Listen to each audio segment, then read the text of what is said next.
It is my pleasure to introduce to you Dr. Chris Martenson to talk to us about durable prosperity on a finite planet.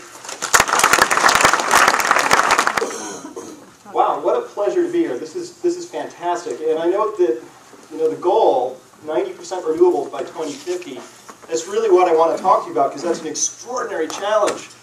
And it's incredibly urgent and necessary. And I had some fabulous conversations here so far. What I'm going to talk to you about, how many people have actually seen the crash course or read the book? Right, so I'm going to do a quick tour through the basic ideas of the crash course. You'll be familiar with a lot of the material. I know that because you're in this room. And then I'm going to use that as a springboard to go into the more important part of this conversation, which is how do you talk about this stuff? Because the main core message of the crash course is not easily digestible material, both intellectually, but more importantly, emotionally. And so the question becomes, how do you talk about this stuff? And that's really the central issue to me, because I'm a scientist. My PhD from Duke was mainly in cell biology. I did a lot of data analysis and gathering and all of that. I love forming hypotheses. It's how I think. And so when I came across this information I'm going to share with you, I thought all I have to do is share this information. Ta-da! You know how well that went, right? I irritated everybody. And I didn't understand what was happening. So I had to take a little detour and understand, well, what is this? This seems like really clear-cut information to me. And the question then is, well, how do you share information like this? So I'm going to talk about the future a little bit here. And I do it around 3 E's. And I start with this one, the economy. I love the economy. I love it because everybody cares about their pocketbook. I've given this talk in Las Vegas to management accountants. I've given this talk to every major religious group out there. I've given this talk all over the place. And I can do that because this is a fairly easy place to start on the conversation. Also, this is really important. Everything you're talking about to actually achieve 90% renewables by 2050 is going to require this thing to be operating at a fairly high level. We're talking about complex, very highly sophisticated technologies, whether they're carbon fiber, cars with fuel cells in them, or we're talking about even something as simple as reinvigorating our electrical grid. We need one of these things running, and there are extraordinary risks in this first economy. And I connect the economy to energy. I don't believe we can just go down the stovepipe of the economy and wallow around in it all day and have a meaningful conversation because it's irrelevant. The economy is nothing without energy. Put us all on a desert rock, give us every single resource in the world except energy, we're as poor as before you put the resources there. You need energy to do anything. There's an extraordinary story developing around energy. And then the environment, of course, needs to be talked about from 2 directions. I'll just touch on one of them today, which is the extraction of resources from the environment. The other direction, of course, is the excretion of waste back into the environment. Both very relevant, important conversations, but the extraction one has a very near immediate impact on this thing we call the economy. So we have all of these data points around us, right? Deepwater horizon, here it is in happier days, here it is on unhappier days.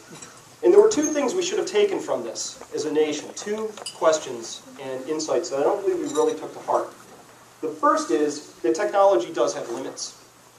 It's an important conversation because often I just read things where it just says, oh, technology is going to solve everything. It does solve lots of things, and there's sometimes the other side of that coin. There's a shadow on that as well.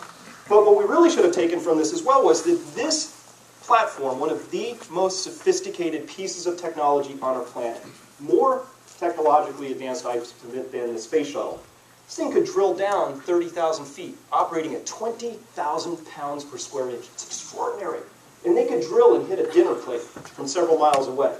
And they were drilling after a pocket of oil that if we pulled it all up out of the ground in a nice way, I guess, and then used it in the world, it would have powered the world for anywhere between 12 and 24 hours.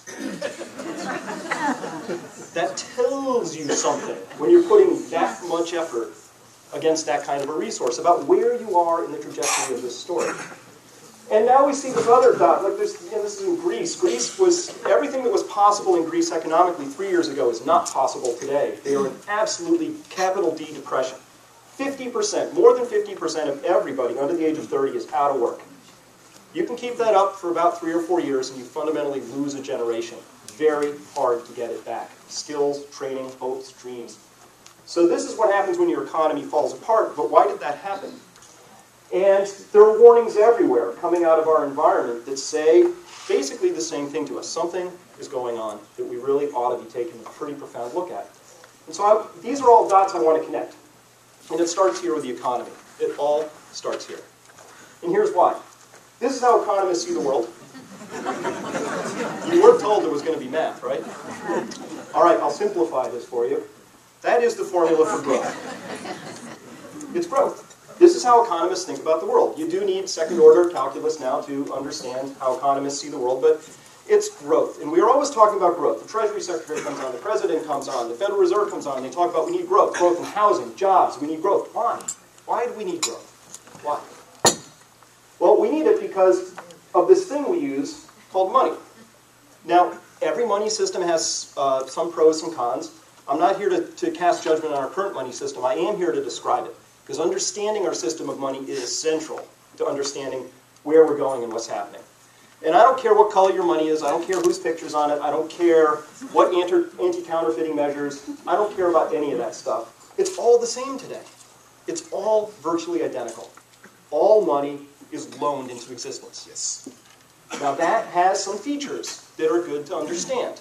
And I spend probably 20 minutes on the crash course that's online, maybe a chapter and a half in the book, talking about this mechanism of money creation, but I'm going to skip over it very quickly. Here's the essential feature. If you accept the proposition that all money is loaned into existence, and by the way, that phrase comes off the Federal Reserve website. I'm not just some crazy guy who made this up, for your afternoon fun. This is true. And so let's wipe the system clean. Let's start over. There's no money anywhere in the world. Let's start over. So, what's your name? Alan. Alan, you need money, and I'm the bank of Chris, and I'm the first bank, and you walk in, you borrow $10,000, we agree to 10% interest to make this story simple. I heard that. And so two things are true. When you step outside of my establishment, you have $10,000 in money. There is now $10,000 in spendable currency in our system. That's awesome. There's something else. You owe me a debt of $10,000 plus the interest. So the instant you step out of the door, something is true. There is now more debt, because the debt consists of the principal, the $10,000, plus the interest.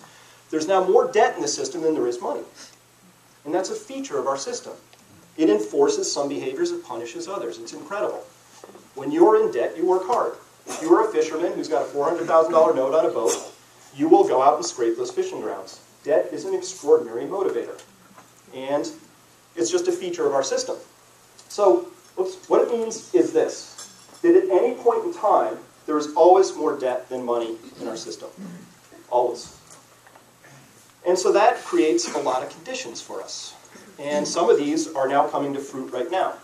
So one of the concepts that comes out of always having more debt than money in the system is this. Perpetual growth now is a requirement of our modern banking or money system. Perpetual growth. And by requirement, it's not a law. It's not like we could tweak our money system and make it differently. It's a requirement like my body requires oxygen. It does a lot better with it than without it. Consider this. Our world economy, here's how baked into our lexicon growth is. When economists have the opposite of growth, they don't know what to talk about it, so they call it negative growth. So I have to...